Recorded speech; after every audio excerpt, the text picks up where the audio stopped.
Boa noite. Tudo bem, gente? Hoje eu estou com um problema sério. Que o que eu quero dizer não dá para falar. Entenderam? Não. Espero que vocês não entendam. Porque se vocês entenderem, é porque eu não transmiti. E não assim, não é trocadilho de palavras mesmo, a verdade é essa. Vamos tentar, né? Vamos tentar ver o que a gente dá conta de fazer. Sexta-feira, era mais ou menos 1h30 da tarde e eu tinha um compromisso, inclusive era um compromisso meu e do Paulo. A gente tinha que ir até Sacramento, que fica mais ou menos 350 quilômetros de Boa Esperança, para a gente ir no encontro lá que a gente de vez em quando participa, o encontro espírita. O encontro seria no sábado de manhã.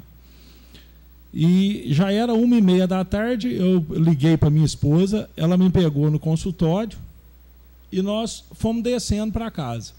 E eu já estava um pouco atrasado, porque eu tinha que chegar às 7 horas da noite lá em Sacramento. A hora que nós passamos em frente à Igreja Matriz de Boa Esperança, que é perto da minha casa já, o telefone tocou. A hora que o telefone tocou, ela atendeu e era minha filha, de 14 anos. Que ela tinha deixado a minha filha para fazer a unha, né? Eu já estou com filha fazendo unha. Outro problema. Ela tinha deixado a filha com uma amiga para fazer a unha meia hora antes, em determinado lugar lá em Boa Esperança. E a hora que ela atendeu o telefone, a Vitória estava chorando. E diz que tinha sido atropelada.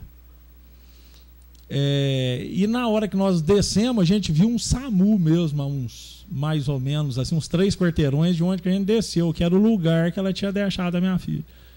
E aí vocês imaginam, ela falou isso. Eu estava num clima bastante equilibrado, que eu estava atendendo, e os atendimentos que eu tinha feito na sexta-feira eram os atendimentos muito assim, de assistência fraterna mesmo ali, dentro da questão médica. E ela saiu, vermelhou inteira e ficou, né, daquele jeito que vocês podem imaginar. Nós chegamos lá, o SAMU estava como se estivesse saindo já. Eu olhei lá, eu conheço o motorista do SAMU, e era ele que estava lá, um deles, um amigo nosso. E eu fui até ele e perguntei, e aí, como é que tá? Não, eu acho que não tem nada muito sério não e tal. E dei a volta, pedi para abrir o SAMU para me olhar lá dentro. Então já estava com veia pegada, aquela coisa toda. A hora que eu olhei e bati o olho, não era minha filha. Em vez dela, era amiga da minha filha, que não era nem a amiga que a Luísa tinha deixado lá.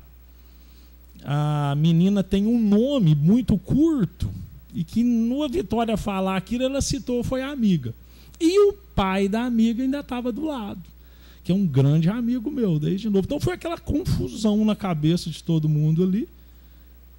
E não era ela, mas graças a Deus a menina não tinha machucado muito mesmo. A mãe da menina estava dentro do SAMU com ela. Mas aconteceu todo esse evento externo, exterior. Eu cheguei em casa, almocei e fui para Sacramento. Chegamos em Sacramento mais ou menos 1 hora atrasado do compromisso que a gente tinha. Eu e o Paulo. Mas conseguimos pegar lá mais ou menos da metade para frente o compromisso, que é um preparo para esse simpósio que a gente teria espírita lá no sábado. Ficamos até 10 horas da noite nessa reunião. E fomos embora para o hotel. Chegamos no hotel, o cara do hotel falou, o hotel está vazio, se vocês quiserem ficar cada um num quarto, pode, vão pagar a mesma coisa. Eu falei, então vamos, fica de lá, eu fico de cá, 2 banheiros, vai ficar mais fácil para nós. Eu entrei dentro do quarto, peguei o telefone e fui olhar umas mensagens de WhatsApp lá, que eu precisava responder. Fiquei uns 15 minutos mais ou menos, recostei lá e fui mandando as mensagens. A hora que eu terminei de ler, o Paulo bateu na porta do meu quarto. Fui lá atender, tinha falecido um parente muito próximo, nosso próximo para valer mesmo, que não tinha nada, que há poucas horas atrás o Paulo tinha tido com ele e não tinha problema de saúde nenhum. Um infarto fulminante e desencarnou esse amigo nosso. que nós fizemos? Já era 11 horas, 11 e pouquinho mais ou menos. Eu pegamos as malas, não desmalamos, voltamos na recepção, ó, né, check-in, check-out ao mesmo tempo. Não, vocês podem ir embora, ainda deu uma água para nós lá. Cheguei em Boa Esperança 3h30 da manhã. Sexta-feira agora. E aí aquela coisa, é um familiar de dentro da casa do Paulo e tudo mais. E aí eu cheguei, a coisa estava, né, borbulhando. No meio do caminho nós fomos conversando o tempo inteiro com os parentes. Onde que dava sinal, a gente conversava com os parentes. Aquele desespero, uma morte sem, né, previsibilidade, né? Ninguém esperava aquilo, aquela coisa chocante, né? Chegamos até na casa da pessoa, ainda não tinha chegado no velório, não tinha arrumado nada e tal. Eu fui me ater dos detalhes. Já chegou desencarnado no pronto-socorro.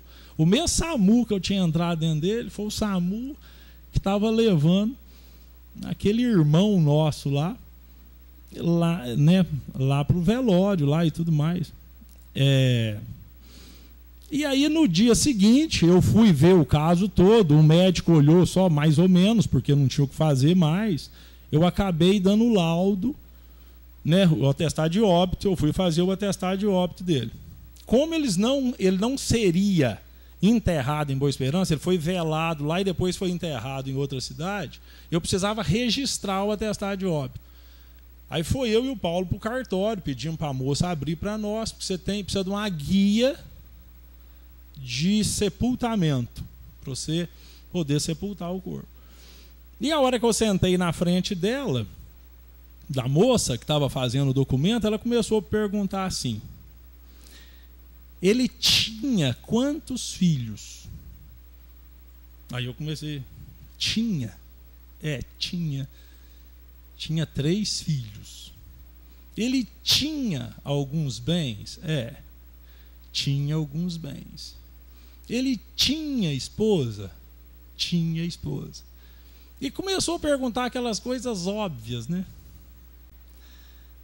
E na medida que eu fui vendo aquilo, né, e tanta coisa assim, né, eu tinha feito um plano. Eu acordei sexta-feira cedo, estava tomando café com a minha esposa, falei assim: nossa senhora, até sábado de noite eu tenho tanta coisa para fazer.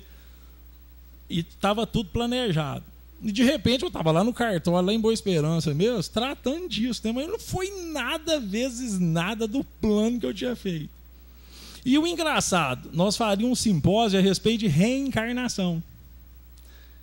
E aí eu comecei a perceber que o plano da providência para mim não era estudar reencarnação sábado, era estudar desencarnação. Começou com a minha filha, né? Porque podia a gente, naquele ínter, até a gente, uma pessoa, né? O SAMU já estava lá um tempo. A filha liga. Você começa a imaginar, né? O que pode acontecer, né? A gente lida com essa coisa de morte toda hora. Depois a gente chega lá, né? A hora que eu ia descansar, 350 quilômetros, pegamos muita chuva, ainda teve um acidente grave em Cássia, que eu tive que passar pela área rural de Cássia para chegar lá, ainda teve esse detalhe. Então veja o que acontece.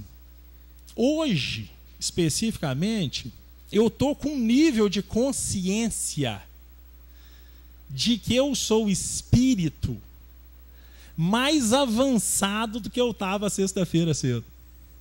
Porque a gente percebe o tanto que é tênue o que nos liga à vida física. O tanto que é fugidio esse processo da vida biológica. Como é que isso vai fácil? E eu estou com esse sentimento aqui agora. Então, por isso que eu estou dizendo para vocês, o que eu queria dizer, não dá para falar. Vocês estão entendendo assim agora? Porque é esse senso do espírito.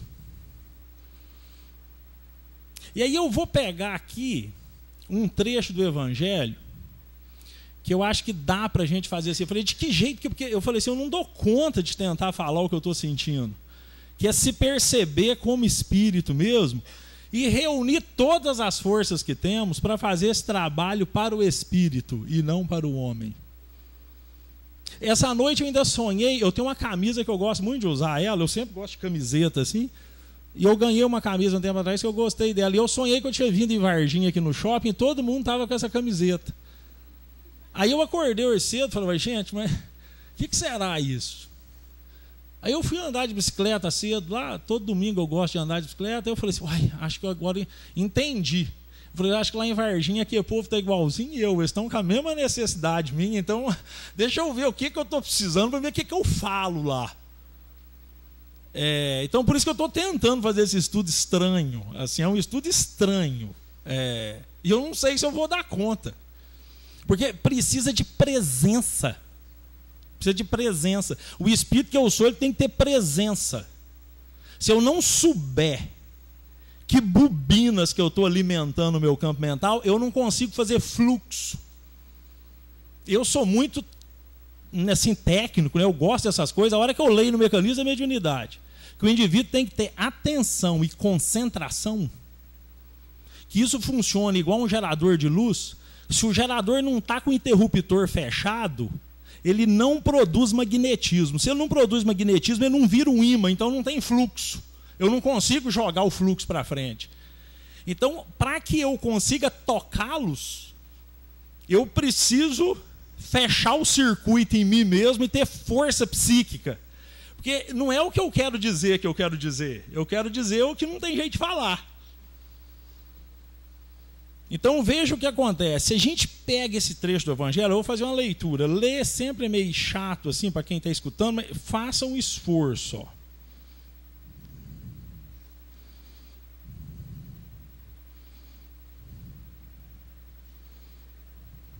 Na infância da humanidade, isso aqui é aquele item, ajuda-te e o céu te ajudará, do Evangelho.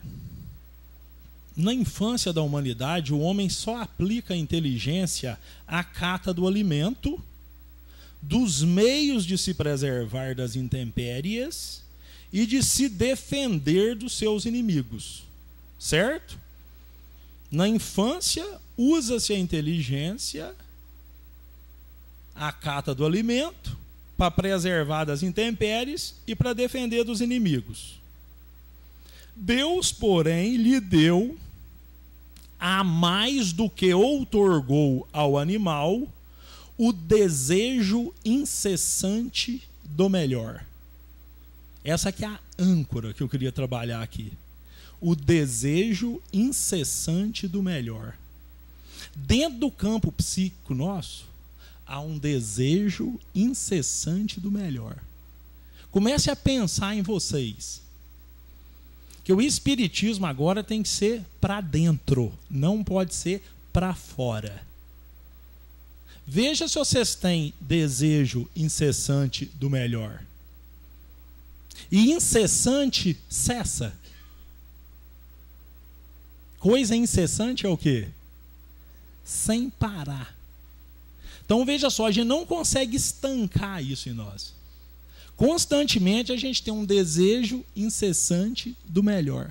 E não dá para segurar. E é esse desejo que o impele à pesquisa dos meios de melhorar sua posição, que o leva às descobertas, que o leva às investigações, ao aperfeiçoamento da ciência, porquanto é a ciência que lhe proporciona o que lhe falta. Esse desejo incessante de melhor é tão violento, por isso que eu estou, né, com o iPhone na mão, né? Por isso que eu vim no asfalto, por isso que eu vim de carro, por isso que nós temos ventilador, ar-condicionado, som, imagem. Nós usamos, olha para ver, Deus propulsiona nós de dentro para fora com um desejo incessante do melhor. Um animal não tem essa outorga. Olha para vocês verem. Um animal não tem o direito de ter o desejo incessante do melhor, e nós temos. Pelas suas pesquisas, a inteligência se lhe engrandece, o moral se lhe depura. As necessidades do corpo sucedem às do espírito. Depois do alimento material, precisa ele do alimento espiritual. Primeiro o alimento material, depois o alimento espiritual. É assim que o homem passa da selvageria à civilização. E é disso que a gente está querendo dizer. O desejo incessante do melhor tem que ser agora para o espírito e não para o homem. Se eu não, e o problema maior é que a gente viciou esse desejo incessante do melhor. Todos nós temos um desejo central dentro da nossa intimidade. Todos nós temos um tema básico que opera a nossa personalidade. Só que é um desejo vicioso, mas alinhado ao desejo incessante de melhor. Eu desejo para mim. E eu não tenho jeito de estancar essa força, porque a princípio ele é uma força divina. Esse troço está aqui dentro de mim. Se eu não querer amar ninguém de maneira alguma, está lá na lei de amor. Eu amo o quê? Eu amo um cachorrinho, eu amo um gatinho, eu amo coisas, eu amo bichos, eu amo algo. Porque eu não consigo estancar esse troço de dentro de mim. E veja o que acontece. A hora que a gente vai no roteiro, parece incoerência, né? Como que eu não quero? Como que eu estou dizendo que o que eu quero dizer não dá para falar e eu estou lendo, né? É porque, na verdade, todo o escrito da doutrina espírita ele não foi feito para ser entendido. Ele foi feito para ser sentido. Eu tenho que ver o que está por trás do processo. Por isso que a gente ainda não conseguiu se perceber. A gente faz uma análise rasa de nós.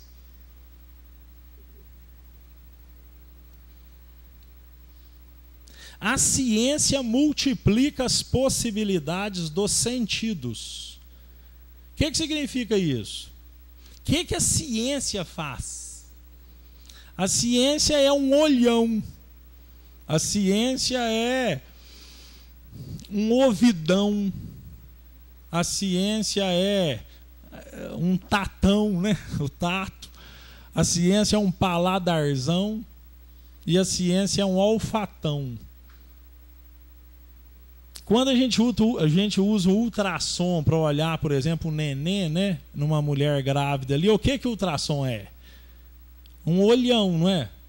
Usar uma tomografia não é um olhão? Se vocês pensarem com calma, o que a ciência faz é isso, ela amplia a capacidade de perceber dos sentidos físicos. E a filosofia? A filosofia aumenta os recursos do raciocínio. A filosofia faz eu raciocinar mais profundamente.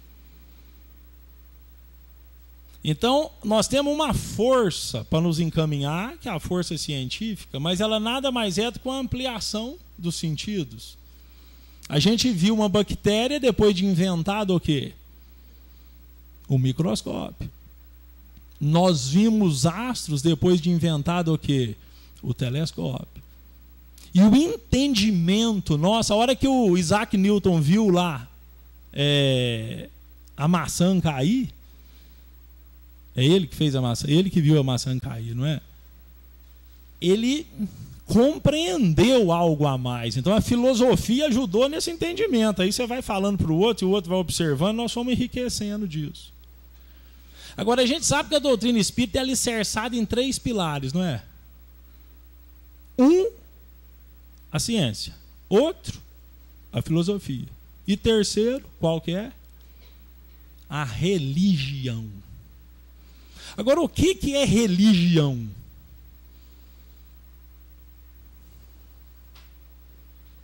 Pensa bem, a gente não tem muitas das vezes concentrado e tido atenção nessas coisas mais simples. O que é religião?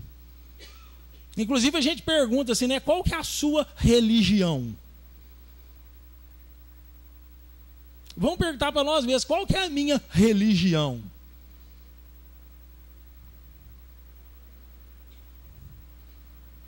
Mas a religião é a força que alarga os potenciais do sentimento. Religião é uma força. Vocês podem perceber a supremacia da religião. A religião já é uma coisa positiva. A religião já é uma coisa que propulsiona. A religião é uma coisa que desloca. E veja o que acontece. Vamos ver se nós conseguimos dizer o que não dá para falar. Por isso mesmo, porque vocês acham assim, será que é no cérebro que está a vida? Será que é o pensamento meu que me movimenta?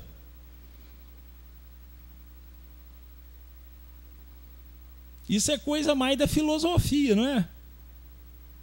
E vocês já escutaram uma pessoa inteligente defender uma tese e logo depois outra pessoa defender uma tese contrária, sendo inteligente também? A gente acha que os dois estão certos, não é assim? Gente inteligente é um perigo, porque é muito bem fundamentado o ponto de vista. E vocês já viram a ciência voltar atrás em questões toda hora? Não acontece isso toda hora. É o remédio que não pode dar de jeito nenhum, é o remédio que a gente mais usou quando era menino, não é assim que funciona? Toda hora não vai por água abaixo. Por quê? Porque toda vez que eu olho mais fundo, eu vejo outra coisa, não é assim? Vocês estão percebendo? Então, assim, será que vai adiantar nós filosofar demais, enxergar demais, para resolver a questão aqui que nós estamos dizendo? Vocês estão começando a sentir onde que eu quero chegar ou não? Pelo amor de Deus. Como eu queria trazer um data show e explicar para vocês o que é spin dos átomos mentais que gera uma descompensação vibratória e gera a mediunidade. Vocês entenderam? Só que isso aí não vai resolver para nós, mas pelo contrário, quanto mais a gente pensa, mais difícil fica. Para quem já tem a inteligência pronta. Os apóstolos eram doutos e cultos. E eles vêm numa encarnação bloqueados para facilitar para eles o mergulho, né? O batismo. O batismo é o mergulho nas águas santas do servir. Se eu tenho a cabeça aguçada demais, é mais difícil eu mergulhar. Judas era o mais inteligente. Como que vai implantar o reino de Deus na terra com um bando de pescador pobre? Olha o raciocínio. Eu entrego esse homem para o poder político. Ele mostra quem que ele é, porque o cara é o cara. E nós vamos acelerar a implantação do reino dos céus na terra? Não é um raciocínio espetacular? Vocês estão vendo? A cabeça, ela... Agora, não é só assim também não. E o parente custoso dentro de casa? A gente consegue na cabeça segurar as pontas? E o muxoxo que alguém faz pra gente na rua? E a indiferença? E a notícia ruim, né? E a notícia ruim? Uma das pessoas que estava em frente, o SAMU, eu estou tratando de síndrome do pânico dela. Eu estou tratando de síndrome do pânico. Fui lá ver minha filha lá atropelada. Ela está lá me olhando assim. Entenderam o que eu não falei?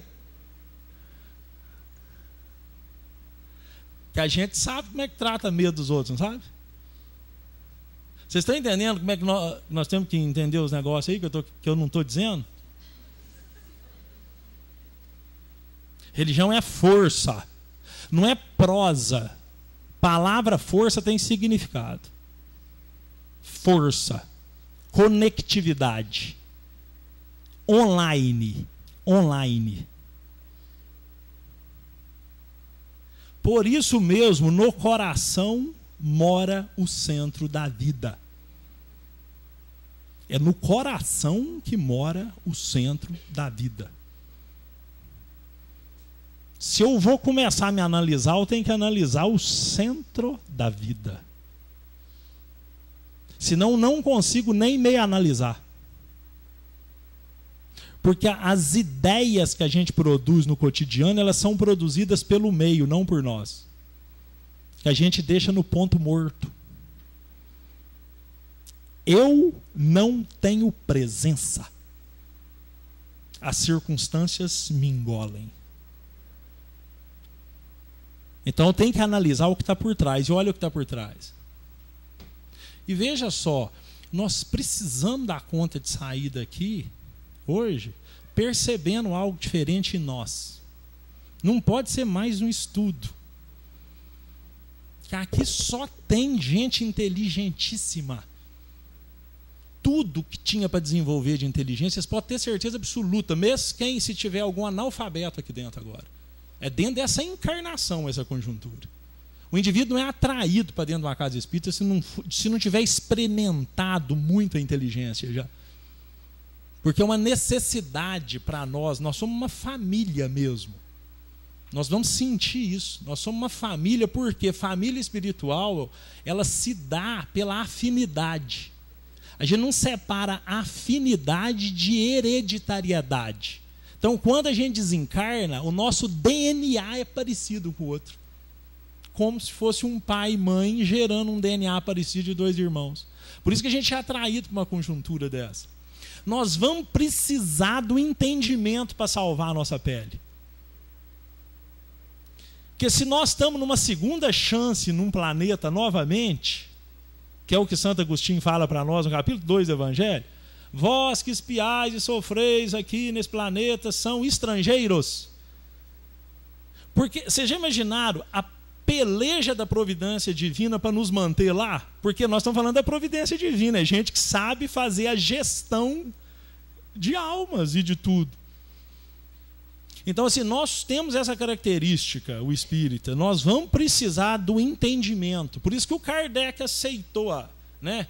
Jesus dá essa oportunidade para nós em ser espírita durante esse tempo de implantação do próprio espiritismo no planeta Terra. Então, veja só, não é todo mundo que precisa saber isso aqui, ó. Por isso mesmo, no coração mora o centro da vida. Dele partem as correntes imperceptíveis do desejo. Dele partem as correntes imperceptíveis. O que é uma coisa imperceptível? Que não gera sensação. Se alguém me cutucar e for imperceptível, eu não sinto a cutucada. Então, olha a tarefa nossa. Nós temos que perceber qual que é o desejo central nosso, só que parte do coração com correntes imperceptíveis. Vocês já prestaram atenção? Às vezes vocês estavam trabalhando, pensando numa coisa corriqueira do dia a dia. Aí vocês entram para dentro de casa, comem uma coisinha e vai tomar banho. Quando vê, vocês estão lá dentro do banheiro tomando banho e está brigando com alguém na mente? Isso já acontece com vocês? Ou não? Ou então, por exemplo, vocês entram dentro de casa também, mesma coisa, trabalhando, estava com o corpo cansado, janta, tal, vai lá tomar banho. A hora que está lá no banheiro, começa a pensar assim, que o salário aumentou. Vocês sabem que não aumentou, não, mas vocês dão uma pensada, se ele aumentar, o que eu faço e tal.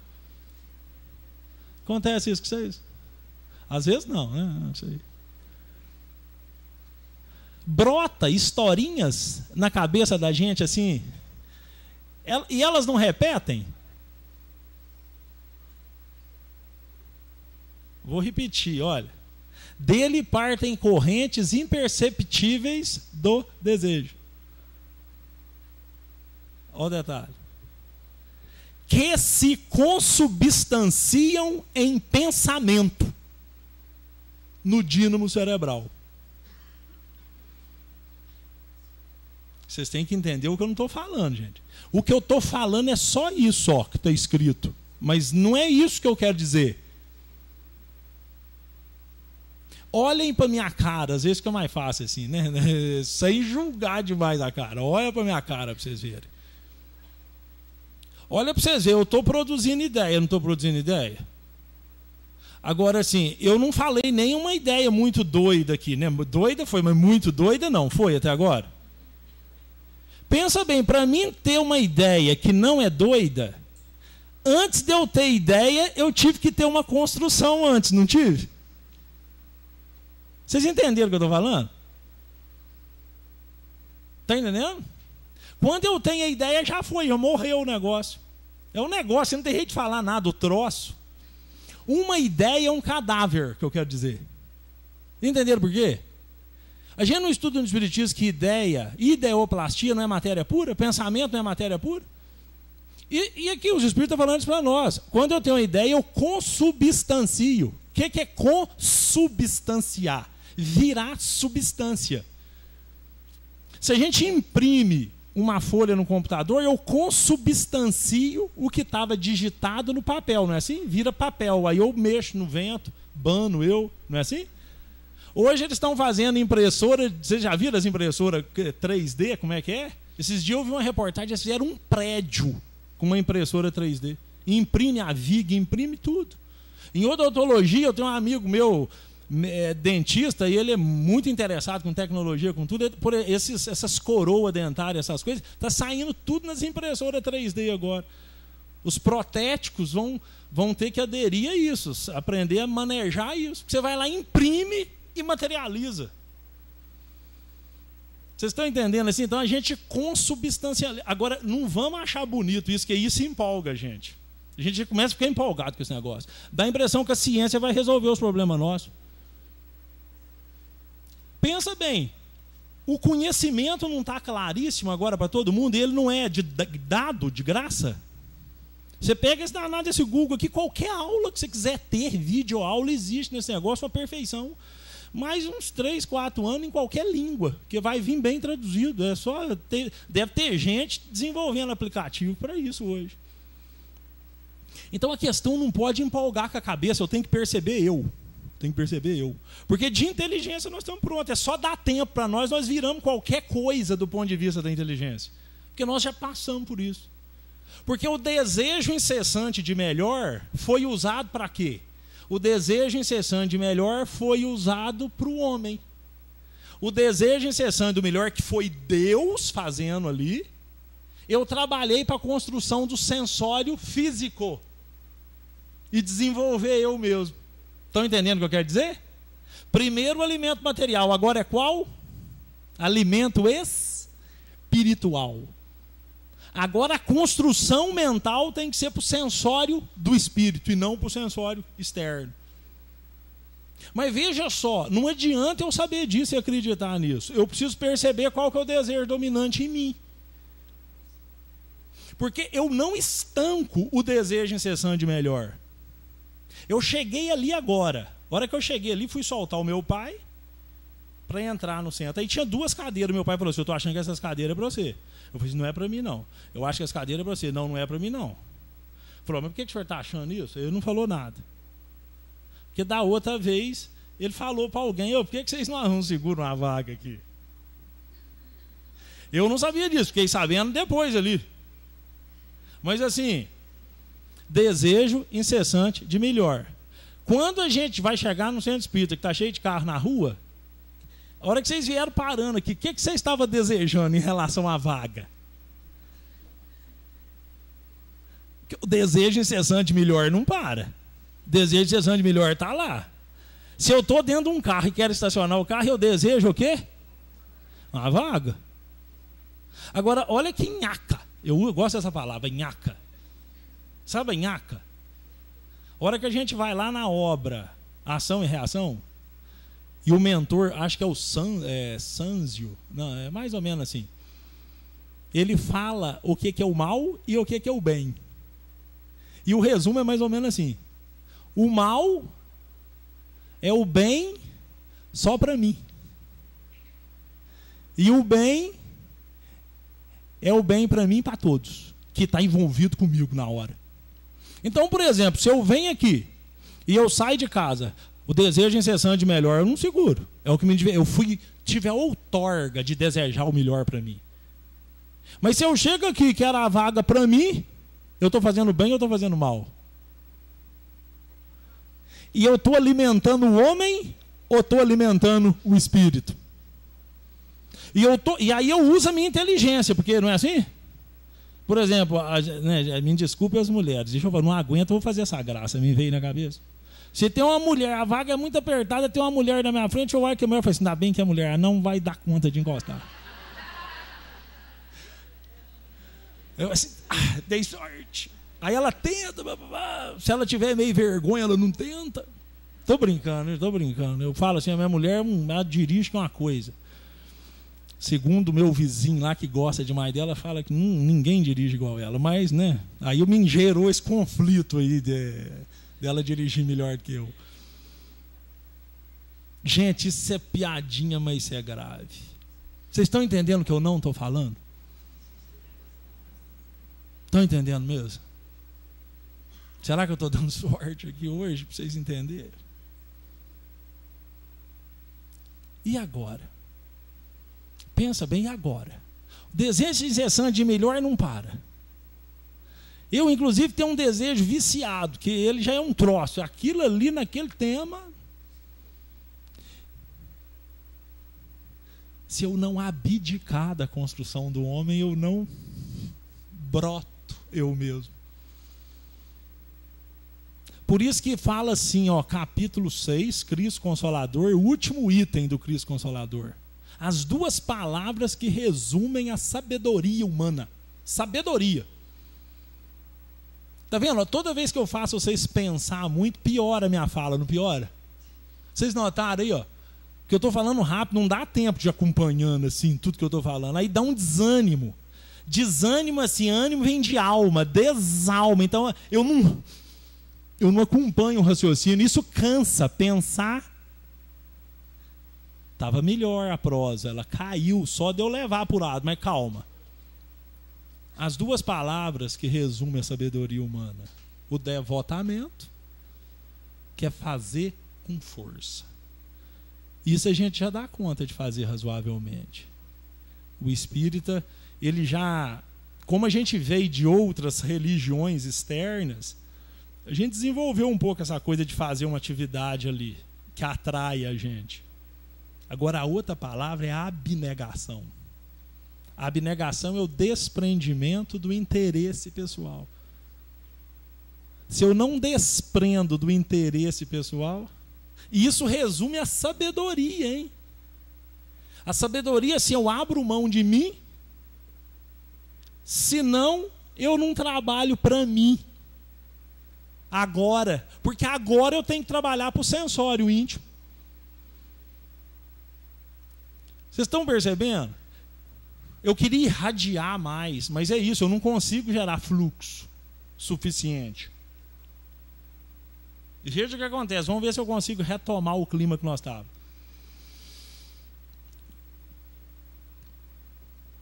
Ó.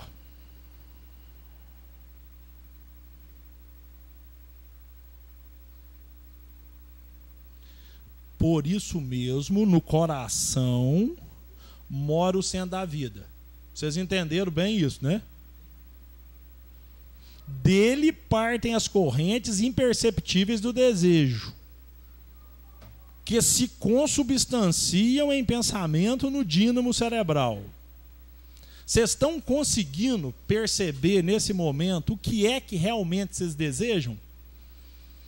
Observando quais são os pensamentos que se consubstanciam no campo cerebral de vocês?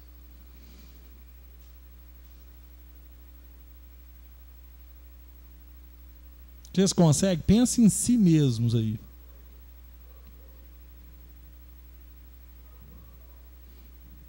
Durante a vida de vocês, vocês estão à cata de quê?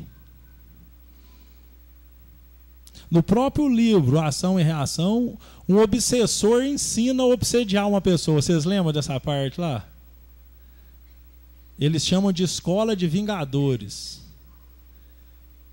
O obsessor chega e explica assim pra gente. Se você quiser obsediar uma pessoa, observa o que ela realmente gosta.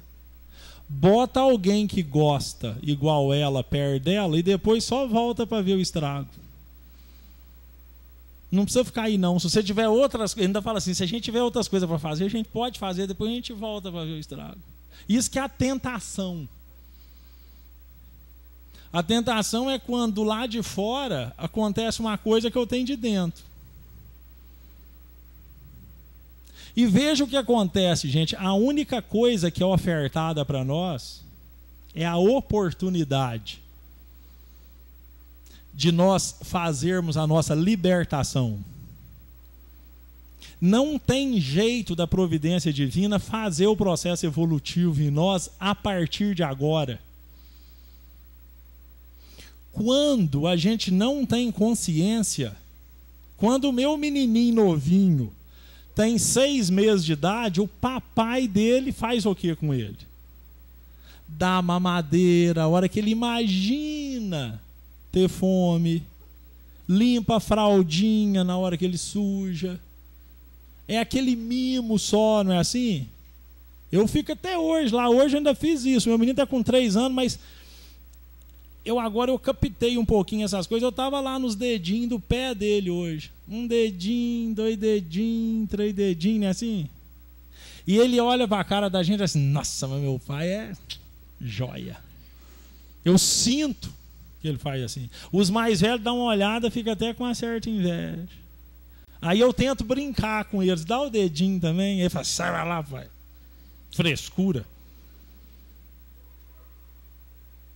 Agora, o outro de 12 anos de idade, por exemplo, como é que eu amo ele?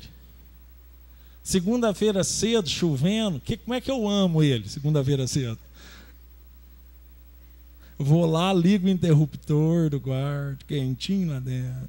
Mas fulano, vai estudar. Porque tem jeito do papai dele estudar para ele? Tem jeito de eu fazer alguma coisa por ele? A não ser oportunizar para ele. E para fazer construções para o homem, hein? Ir para a escola, para ter uma profissão, para ter a cidadania dele. Vocês estão percebendo? Então, não tem como, quando a gente chega num patamar, a providência fazer para nós. Vocês pensem bem, se Deus nos fizesse prontos, como que eu ia saber o que é renúncia?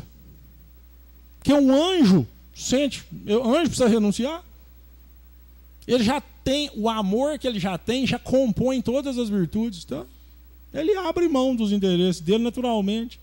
De que jeito, se eu não tivesse feito a trajetória, como é que eu ia entender o que é renúncia? E se eu não tivesse vivenciado a renúncia, eu não era sábio. Vocês percebem como é que não tem jeito? Eu que tenho que fazer o serviço e não o outro tem que fazer para mim. E aí o que acontece? Nós somos colocados na encarnação. O que foi a única coisa dada para nós? Oportunidade de fazer a nossa construção íntima. Não adianta muxoxo. Sabe a história assim de amar o inimigo? Quem é o inimigo?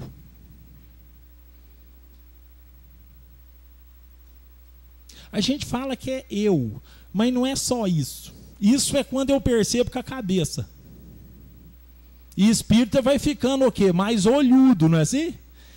Porque o espírito ele é cientista. Na ciência espírita nós já pegamos ela bem. Então nós ficamos mais olhudo. Nós olhamos o plano espiritual, conversamos com o espírito. A gente entende esse negócio. Não morreu nada, ninguém morre, vai pro céu, mas nós não conectamos ainda, entendeu? O inimigo é tudo que contraria o homem. Tudo. Quando eu irrito, eu não estou amando o inimigo. Qualquer coisa que me amola é o inimigo meu. Porque é tudo que vai contra o meu interesse pessoal. Agora veja só, adianta eu ficar falando assim, nossa senhora, eu tenho que dar um jeito de não ser desse jeito? Vocês estão tendo resultado com essa história de eu tenho que dar um jeito de não ser desse jeito? Eu tenho que mudar a aspiração, eu tenho que mudar o propósito, eu tenho que mudar o desejo. E se o propósito não é evolutivo, eu não dou conta, fica frágil. Se eu duvido uma vírgula que eu sou espírito e eu preciso avançar, eu enfraqueço. Porque tudo que a gente acha que é dor e sofrimento é processo alucinatório nosso. Alucinação é a percepção real do que não existe. Deixa eu ir com calma. Alucinação é a percepção de algo sem objeto. De vida alucinada, assim, ele acha que tem alguém cutucando ele no pé dele, lá na cama dele. E não tem ninguém cutucando, mas ele acha, a percepção é real. Ele sente o aperto, mas não tem ninguém apertando ele. Então, a alucinação é assim, eu posso ir numa roça que eu nunca fui e ficar com medo que tem uma cobra debaixo da cama. Eu estou percebendo o medo, mas a cobra não está debaixo da cama, entenderam? Então, a alucinação é a percepção real do que não existe. Então, todos os problemas que a gente acha que é problema é uma alucinação. Por quê? Porque ele incomoda sim, e dói sim, dói. Mas não precisa ter sofrimento nenhum. Por quê? Porque é o consolador. Espiritismo não tira dor nossa. Porque espiritismo não tem a função de anestesiar a gente. Tem a função de dar essa compreensão toda. Então, se eu tenho um parente custoso dentro de casa, pensa no segundo mais custoso, igual a gente recomenda. Senão, vibração cai. Veja só, aquele jeitão dele é para me oportunizar desejar diferente. Se eu desejar avançar, tem sentido eu achar ruim um parente ruim? Vocês já notaram? O homem, ele fica achando que as situações de menor esforço que é a felicidade. A gente peleja para ter situações de menor esforço. Porque a hora que eu estou numa situação de menor esforço, eu não preciso ter presença. Vocês entenderam o que eu quero dizer de ter presença? Eu não vivo, eu não acordo, a consciência dorme. Eu solto no ponto morto. A gente não brinca, eu vou viajar para só o tico e o teco funcionar, vou soltar aí na banguela. E a gente volta mais cansado das férias. Porque você vira um joguete de circunstâncias. Domingo é aquele dia enfadonho. Não é assim? Agora, eu tenho que trabalhar sabendo onde que eu quero chegar. Eu tenho que entender, por exemplo, na minha profissão, o que eu estou transformando dentro da minha intimidade. E eu preciso ver o que eu estou desejando a hora que eu entro dentro da minha profissão. E eu só aproveito o tempo se naquela hora real eu estou manifesto. Porque não existe futuro. Futuro chega, mas futuro não existe. Por quê? Porque a gente arrasta o agora. Entenderam? Vou repetir de novo. Apesar que eu não quero que vocês entendam nada, eu quero que vocês sintam. E eu não estou brincando nem fazendo graça. Infelizmente, a gente precisa da lógica conceitual. Mas eu estou usando a lógica conceitual só para provocar o sentido íntimo, entenderam? Tem que perceber. Estão entendendo assim o que eu estou falando? Tô? O que eu falei por último? Repete, por favor. Onde que eu perdi, que eu abri o parêntese? Futuro não existe. Obrigado. Futuro não existe. E por que não existe? Porque eu arrasto agora. Amanhã nesse horário vai ser quando? Pensa bem, amanhã exatamente nesse horário vai ser quando? Que você estiver lá. Agora. Então toda vez que eu saio do agora eu durmo. Toda vez que eu saio do agora eu fico na imaginação. E normalmente eu vou para esse dito futuro por medo. O pai de família trabalha igual louco, das 6 às 11 da noite, porque ele aprendeu na religião dele que tem que trabalhar muito e criar os filhos. Só que ele trabalha esse tempão de medo de faltar comida, de não dar escola para os filhos. O cara é bom. Mas aí ele não vê o filho crescer, então ele não relaciona com o menininho novinho. Eu falo assim, eu dei uma sorte danada de ter 5 filhos. Só no 5º que eu percebi o que ser pai de neném constrói dentro de mim. Entenderam o que eu falei? Porque ser pai de neném não tem personalidade constituída, o neném. Então, a hora que eu troco com o neném, eu fico vendo, por exemplo, um menininho de 1 ano falar uma historinha confusa, misturar com a outra, mas extremamente alegre, dando uma risada para trás. Quando aquele menininho está falando que o lobo mau mordeu o rabo do jacaré, caiu na lagoa e ri, é mais fácil eu expandir com o gozo que ele está tendo, de perceber que cria. Porque na verdade não é a história que ele está falando, a verdade é a alegria de perceber que ele cria. Vocês perceberam? Então assim, é mais fácil eu achar um espírito na criança. Não há o vício da personalidade, que ela se arma de máscaras e se apresenta de um jeito para um, de um jeito para outro. Um menino de 5 anos ele já não oferta isso. Agora, se eu tinha aquele bebezinho dentro da minha casa, mesmo que eu faça o dever de casa, limpei a bundinha, dei comidinha, fiz aquilo tudo que manda o figurino, mas se eu não tive presente, eu não levo. Entenderam o que eu quis dizer? E aí eu não vivo e eu perco o meu tempo. Eu atendi o sensório do homem e fui um pai espetacular, mas o espírito ficou a ver navios. E o que era a única coisa que eu tinha? A oportunidade de construir o sensório íntimo, que eu não construí. Então, nós temos que pegar o evangelho e acreditar nele. Acreditar é dar crédito para. Dar crédito para. Eu tenho que ir dando créditos. E esse verbo tem que ser no gerúndio. Não adianta eu falar assim, eu acredito. Eu vou acreditar. Tem que ser assim, acreditando, acreditando, acreditando, acreditando. Então eu vou acreditando, eu vou dando crédito. Na medida que eu vou dando crédito, eu crio. Eu começo a criar uma estrutura íntima perceptível. Eu começo a perceber as coisas. Primeiro eu acredito, depois eu crio. E num terceiro momento eu creio. Tem jeito de ver bactérias sem microscópio? Eu não precisei construir o aparelho para enxergar a coisinha pequena? Então, essa é a oportunidade da encarnação. Se eu não usar o evangelho para imaginar com ele, eu não construo o que eu propus construir na minha encarnação. Vocês estão percebendo? A gente fica o tempo inteiro buscando circunstâncias para nos deixar bem, não é assim? A gente não espera que as coisas sejam assim, assim, assado, para ser joia. Como é que é no Réveillon? Como é que é, né? As músicas, as preces, né? Que esse ano, né? Como é que é? Como é que é a musiquinha mesmo? Como é que é, Toninho? Quero paz no meu coração. Como é que mais? Que me dê a mão. O tempo passa. Deus juntos. Sem parar. Eu não dou conta de cantar, porque se eu soubesse cantar, eu ia ficar cantando de novo. Como é que explica um cara que adora música não consegue cantar 2 palavras, né? Porque o programa reencarnatório, o cérebro vem formatado para fazer o que veio fazer dessa vez. Então, por exemplo, eu vim aqui em Varginha, igual eu venho hoje, eu preciso do trabalho.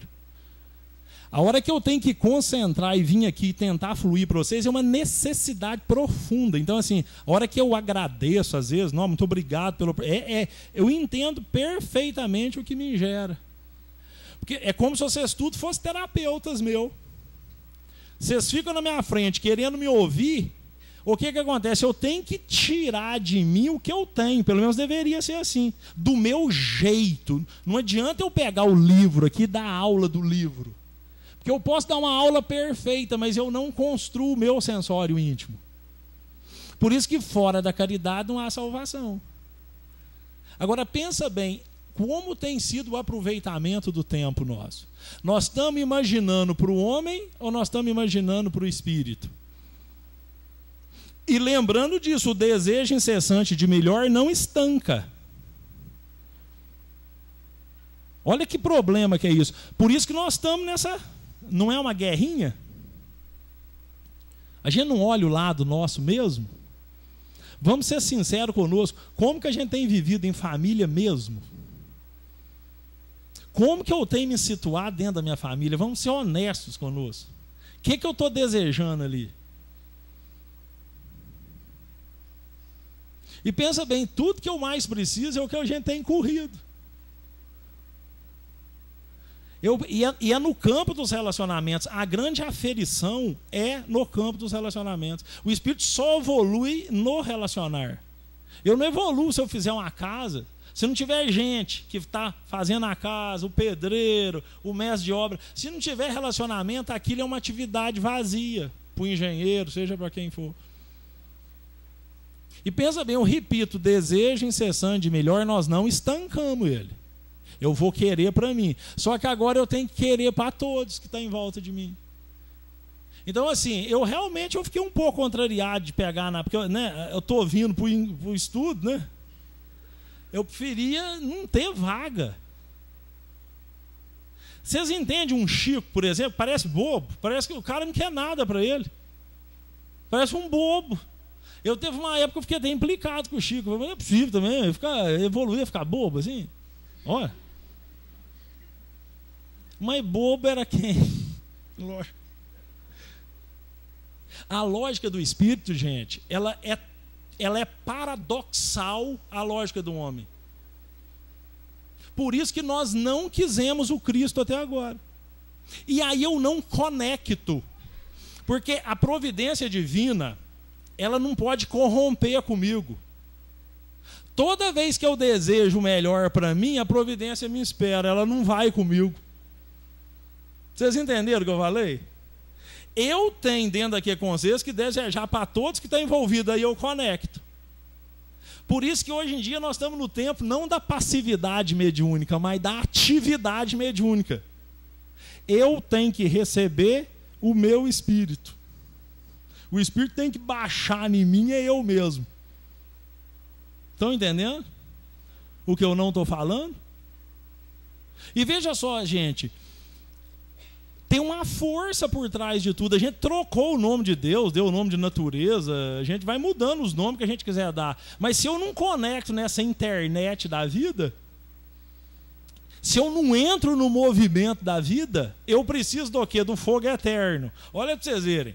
Eu não sei se eu estou bagunçando mais do que ajudando, mas tem aquela parte do evangelho que fala assim, ó, é melhor ser coxo e aleijado para entrar na vida eterna. É melhor ser coxo ou aleijado do que fazer com que seus braços e suas pernas sejam motivo de escândalo. Não é assim que está no evangelho? Mas pensa bem, Jesus estava falando para a gente encarnada. Que história é essa de entrar? Entrar na vida, só que ele fala. Que é entrar na vida? Toda vez que eu uso a minha estrutura, porque a minha mão e os meus pés é tudo que eu possuo de homem. Toda vez que eu uso o que eu possuo para mim mesmo, eu não entro no movimento da vida. Então eu preciso do fogo eterno, por quê? Porque toda construção errada, ela precisa o quê? Ser derretida, ser desfeita em forma de doenças, de problemas, de dores. Por que a gente sente dor? A dor estilhaça os condicionamentos doentes da gente. Quando eu tenho uma dor para valer, eu fico livre de mim mesmo, naquilo que eu era agarrado. Por isso que dói. Vocês entendem isso também que eu não estou dizendo? Pensa bem nas dores que vocês já tiveram para valer. Quando é determinado tema, a gente vai tendo uma dorzinha, uma dor mais ou menos, uma dorzona, uma dorzaça, aí uma dor para valer. Aí a gente para de ser teimoso naquele campo, não é assim? Vocês já notaram isso? Aí a gente tem força para não mexer com aquilo mais, não é assim? Então isso que é o fogo eterno. Se eu não arrancar, é melhor eu arrancar o meu pé e o meu braço do que ficar caindo no fogo eterno toda hora. Arrancar o braço e a perna é a renúncia. Se eu não abdico da construção do homem, não tem jeito de eu engajar nesse movimento da vida. Vocês estão entendendo o que eu estou dizendo? E é na minha conjuntura. E o que aconteceu conosco? Nós fomos colocados num ambiente que as habilidades que a gente já possui, os talentos que a gente já traz, o ambiente precisa dele. Nós fomos plantados numa terra gorda. Então, eu já estou plantado num lugar que alguém vai reivindicar de mim alguma coisa. Para quê? Para que fique fácil eu desejar para todos. Vocês entenderam? Olha a jogada. O programa reencarnatório, eu sou plantado num lugar que tem a demanda. dentro do cadinho familiar, e a gente acha o quê? A gente acha ruim com quem amola a gente. Não é assim que a gente tem feito? A arquitetura das casas estão mudando, não tem alpendre. Que eu vou ficar no alpendre para correr o risco de alguém lá me amolar? O materialismo foi isolando todo mundo, a verdade é essa. Ué. As casas têm muros, dá para pôr, com grade, com não sei o quê, aquela história toda. Ué. Antigamente, eu não sou dessa época, mas eu fico lendo as coisas, a gente fica escutando. Antigamente o tal do sarau, né? Alguém ia tocar uma música, porque não tinha música fácil. Hoje você baixa no tal de Spotify aqui, sei lá, um monte de aplicativo, você bota um foninho no ouvido e fica escondido. Você não relaciona com as pessoas mais. E aí o que tem acontecido? Nós temos fugido do remédio. O indivíduo já aperta o botãozinho do controle remoto do carro dele, já entra dentro de casa, fechou, o amigo liga para o outro para saber se pode ir lá. Agora o indivíduo manda um WhatsApp para perguntar se pode ligar, não é assim? Eu posso te ligar? Eu respondo para todo mundo que manda, mas não, por que você mandou a mensagem? Aí ele manda um kkk lá para ver, não está me entendendo direito, porque pelo amor de Deus, vocês estão entendendo assim o que eu estou querendo dizer? Porque a única coisa que foi ofertada para nós é a oportunidade. O resto ontem eu vi, eu tinha. A hora que a morte chega, não tem conversa. Quem que você é? A morte chega perto de mim. Não adianta eu falar se eu sou o José. O que ela vai falar para mim, a morte? Era José. Não é. Não, mas o que é isso? Eu moro aqui em casa, tem escritura da casa. Não tem mais. Eu tenho mulher? Não. Você não tem. Tem filhos? Eu pelejei. Não, você não tem mais não. Vocês estão percebendo? Agora não adianta nós ter esse senso a hora que nós vamos ficar em decúbito, a hora que está terminando. Então nós temos que pegar todas as forças e não adianta, a gente não precisa avançar nenhuma vírgula mais para entrar nesse movimento. Por isso que o evangelho chama Boa Nova. A gente tem um engano de achar que tem que melhorar os sentimentos, que tem que ficar assim assado. Nós temos que pegar os recursos que já existem dentro de nós. A questão não é eu ter um sentimento ruim, a questão é o que eu faço com ele. Entenderam? Se eu sou o pai da preguiça, mas se eu tenho presença mental em cima da preguiça, aquilo vira calma, aquilo vira previdência. Então eu não tenho que ficar mudando estrutura mais não, eu tenho que olhar o meu lado e desejar para todos que estão do meu lado, com o pé no chão, de maneira objetiva e pragmática. Não é ser bonzinho para coisas que não me dizem respeito. Eu tenho que parar de desejar a vida do outro, porque a vida do outro é boa para ele. A vida boa, ninguém é tão bom para viver a minha vida como eu mesmo. Eu sou o cara da minha vida, então eu tenho que olhar a minha vida e não ficar querendo a coisa do outro, não ter ciúme do outro, não ter inveja do outro, não ter nada disso. Vocês estão percebendo? Nós não temos, não é que é amar a Deus sobre todas as coisas? Qual que é o Deus nosso, verdadeiramente, gente? Qual que é? O que eu adoro? Não é o que eu quero adorar, não. Não é o que eu falo de vez em quando, não. O que eu adoro quando eu acordo segunda-feira cedo? O que eu adoro? Porque nós temos que identificar o desejo central. Qual que é o Deus? O Deus ainda é bem, né? Eu não vou falar não, né? Porque aqui eu não estou querendo, né? A gente corre atrás de quê? O que é prosperidade para nós? A hora que a gente vê um indivíduo que tudo deu errado na vida dele. Vocês conhecem gente assim? Tudo deu errado, o indivíduo está devendo tudo. Está uma anarquia danada. Você olha para a cara dele, mas ele ri, ele dá conta de rir, ele até que ele é gente boa, mas tudo deu errado com ele. A gente olha assim e fala assim, nossa Senhora, credo, graças a Deus que eu não estou nessa. Não é assim que a gente ainda olha?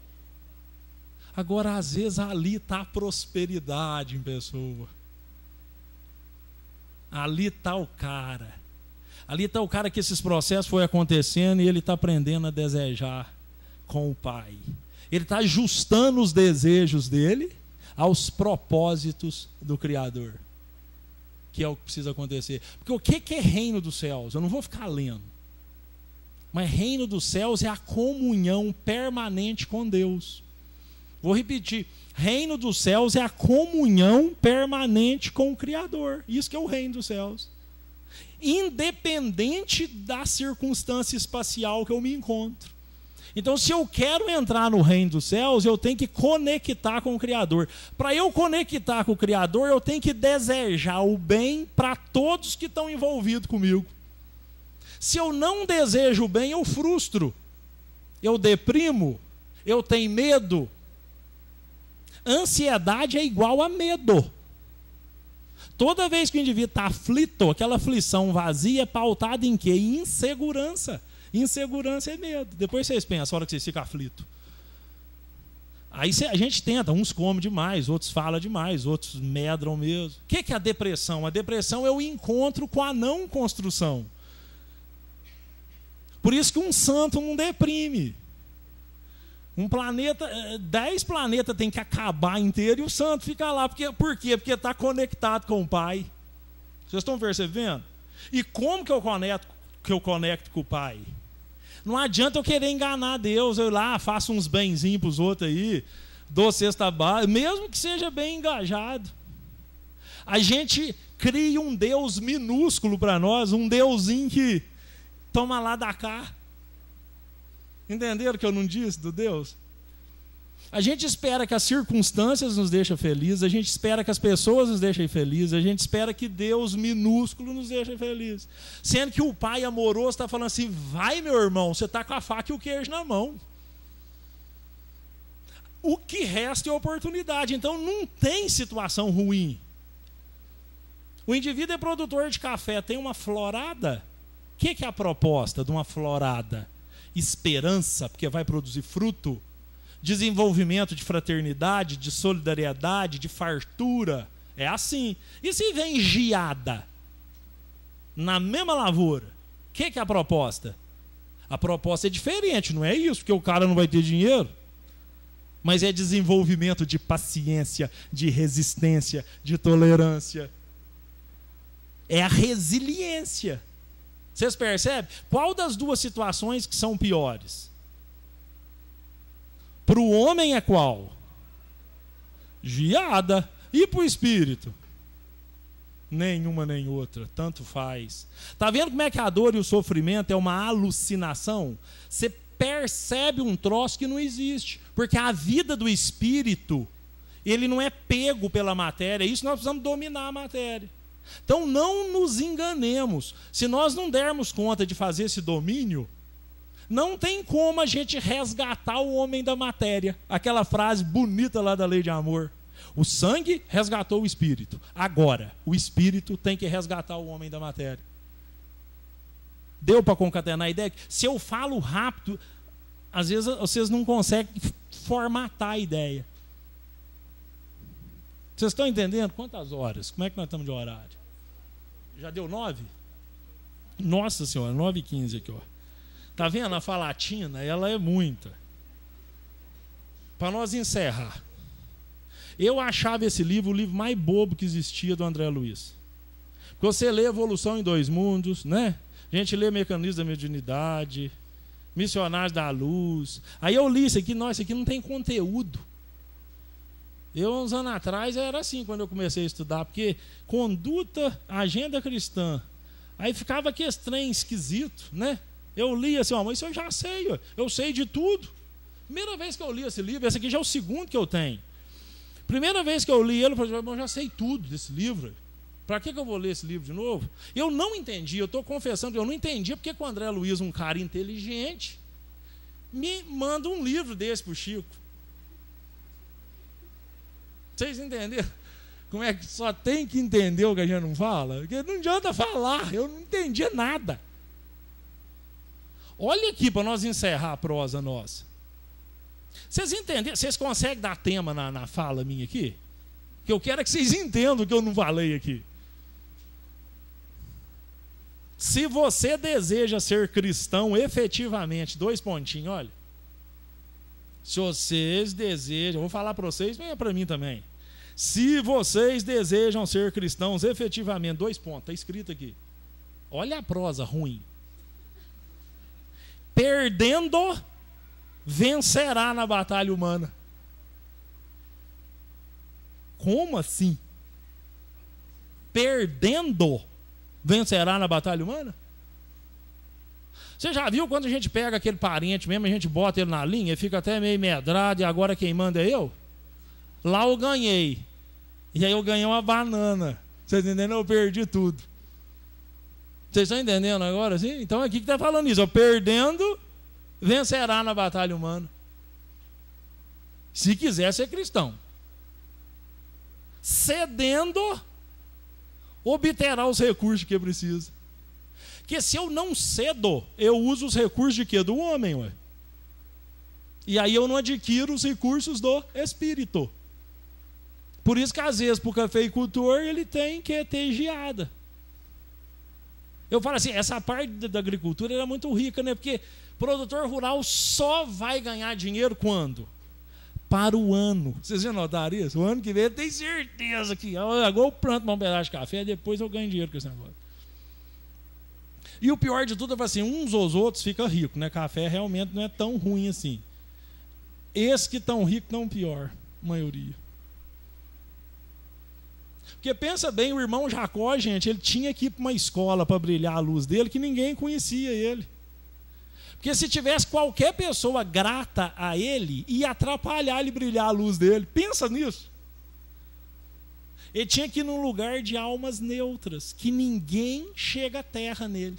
Porque se chegar à terra, chega à terra na personalidade. E ele começa a achar que ele é uma coisa que ele não é. Olha para vocês verem. E todo final de tarde ele ia para um lugar que todo mundo falava os podres dele. Olha que trem de trabalhar. Era para detonar a personalidade, para a identidade espiritual manifestar. Vocês estão entendendo? Por isso que o André Luiz, por isso eu não tinha microscópio para enxergar. A analogia não é microscópio, eu não tinha telescópio para enxergar esse livro. Eu achava que eu sabia tudo.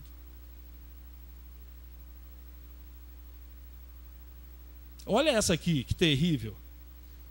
Libertando, conquistará os outros. Quando você liberta a pessoa, que você conquista ela. Cada um vai entender isso aqui, depende do jeitão da gente, você entende melhor.